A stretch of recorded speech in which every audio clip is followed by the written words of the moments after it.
When the first hit is free on something that replaces community, knowledge, and experience, it's not a revolutionary new tool or tech. It's a drug.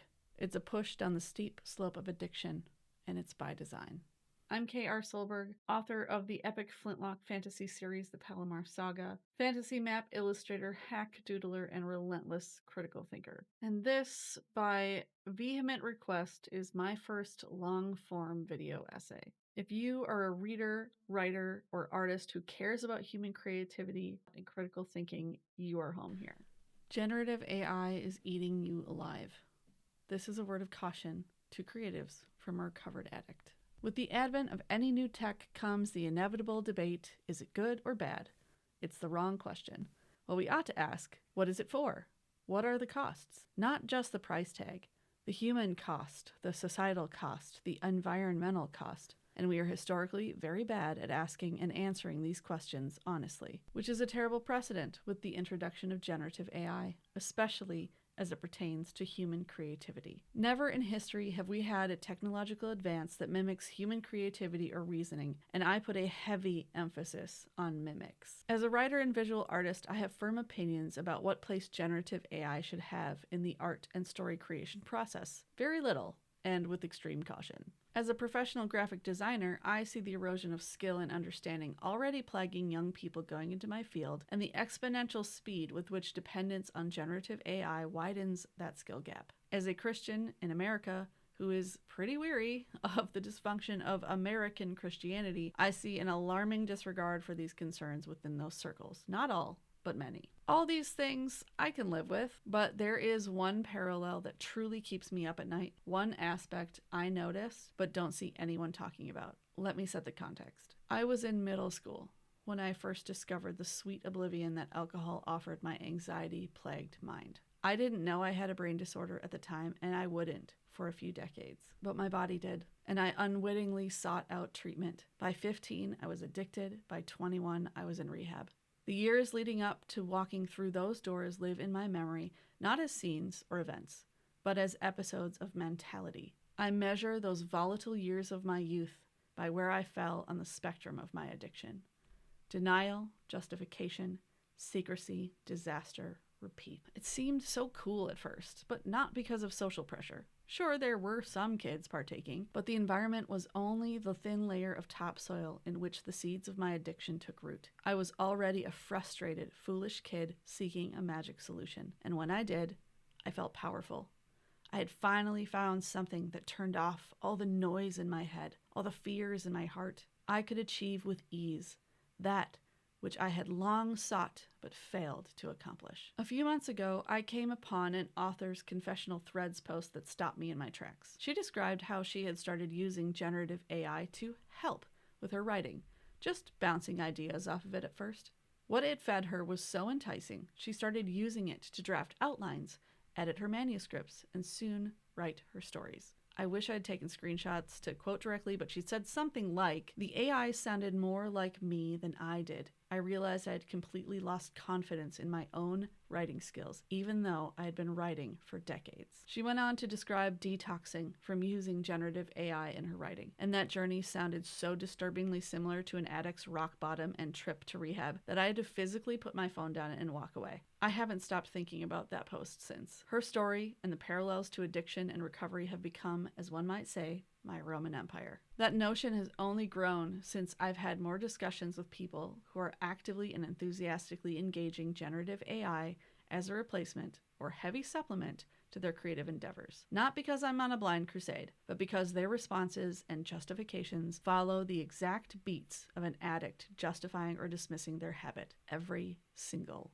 one. It's just a tool. I don't have the insert resource here to do what I want otherwise. I'm not like insert person's name, so I need it. At least I don't use it like insert other person's name uses it. You're just being judgmental. It's not illegal. I just use it to insert excuse justification. Anyone who has walked addiction recovery will cringe at all of these lines because we've heard them, because we've said them, because at one point we believed them.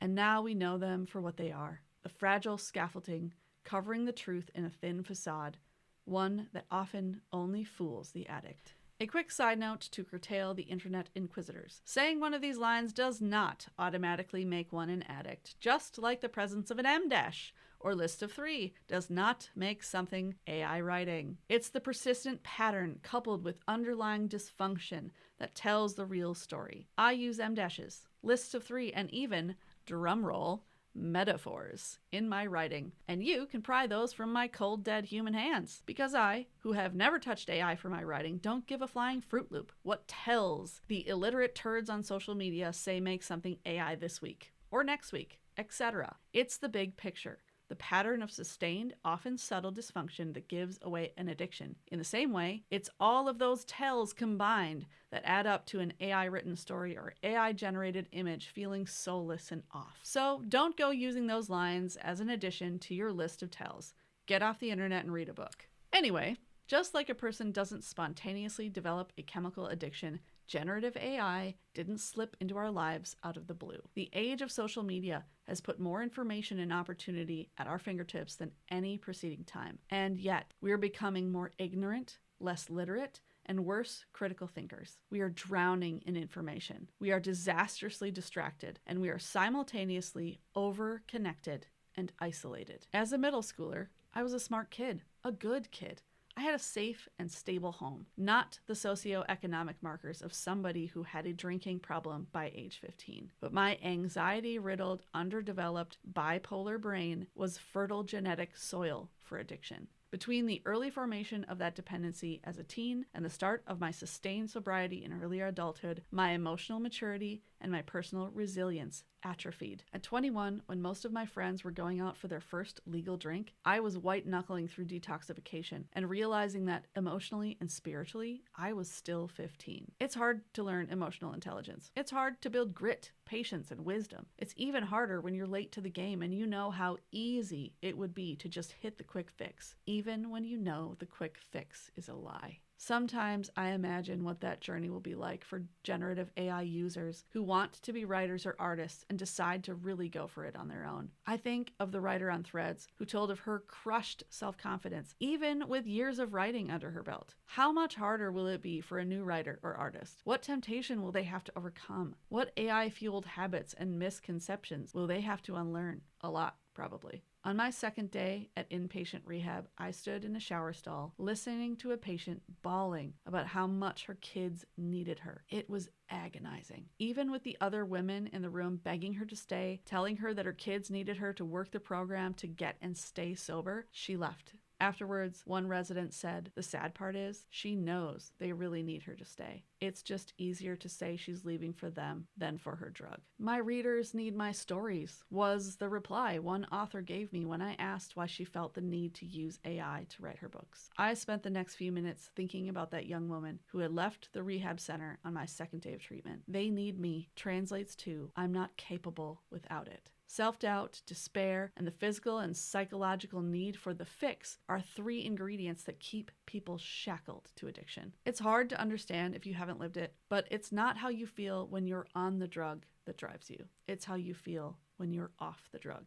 It's like standing in sub-zero temperatures without a coat or shoes, or baking under the sun without shade or sunscreen. It's all-consumingly miserable, and you're certain you can't go another day, another social interaction, another moment without the fix. The more I talk to people who use generative AI for writing or art, the more I hear that kind of language. It's not what they can accomplish with it. It's what they believe they will fail in without it. Those conversations solidified something for me about the use of generative AI as a replacement for creative labor and skill. It seems closer to methamphetamine than any other substance, metaphorically speaking. But it's not just a metaphor. The growing body of psychological and brain science research points to disturbing effects of regular interaction with generative AI. An MIT study kicked off much of this conversation, accompanied by several others. It garnered a lot of criticism since it was small and not yet peer-reviewed. But another study, which is not at all small, has landed in the conversation. This one, which is actually a collection of 9 studies involving over 10,000 people across the world, looked at generative AI's tendency to and effectiveness at manipulation of users. Another recent study looked specifically at university students and their cognitive engagement. All of these are alarming, And as far as the wider conversation in our culture is concerned, they are more or less ignored. Maybe comparing generative AI to meth is a little harsh, because of course there are good uses of AI. Someone recently argued that it's more like Adderall, but that person seemed ignorant of two things. Adderall is literally a weaker form of meth, and habitual, long-term use of Adderall, especially by those who don't have severe ADHD, has a degenerative effect on the brain's ability to produce serotonin and dopamine. In short, it artificially creates a need for itself in the human brain. I wouldn't use generative AI if is an oft-stated response I see in comment threads and real-life conversations with would-be writers or artists. And what follows is a litany of excuses of why they can't learn the skill to actually produce the work. Time, cognitive disabilities like ADHD, money, motivation, etc. Except all of those are things that have defined human creativity. In their crippling self-doubt, these people are under the false impression that creativity must exist in some magical ether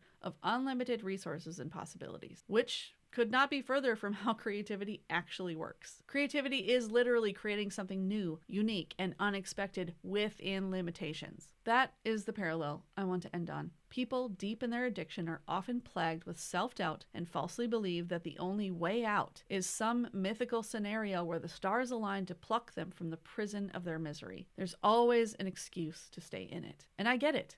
The work of sobriety is grueling. One day at a time is not an anecdotal saying in addiction recovery. It's literal, and it's necessary. But anyone solid in their recovery will tell you that the work is the point. They'll tell you that the lessons they learned were necessary, good, and shaped who they eventually became. And here's the good news. The work of learning to write and create art is not nearly as grueling as learning to live free of addiction. In fact, it's actually pretty fun. So get off of ChatGPT and go write your damn book. Hi friend, thank you so much for watching or listening. If this content resonates with you, would you follow my channel and like this video? That lets me know to keep producing more content like this. If there's a topic in the literary or art world that you're curious about, drop a comment. And if you're a reader, I would love to hand you a free fantasy novel. Just subscribe to my newsletter at palomarsaga.com and I'll send you an ebook copy of The Smuggler's Deal, a fun, fast-paced flintlock adventure where the relentless pursuit of a fugitive brings a reluctant hunter to a city rife with treachery, and where he finds himself at odds with a jaded smuggler. I co-write this and other books in the Palomar Saga with my mom, C R Jacobson, and into these pages we pour our love of literature, history, sociology, and the resilience of the human spirit. Until next time, happy reading.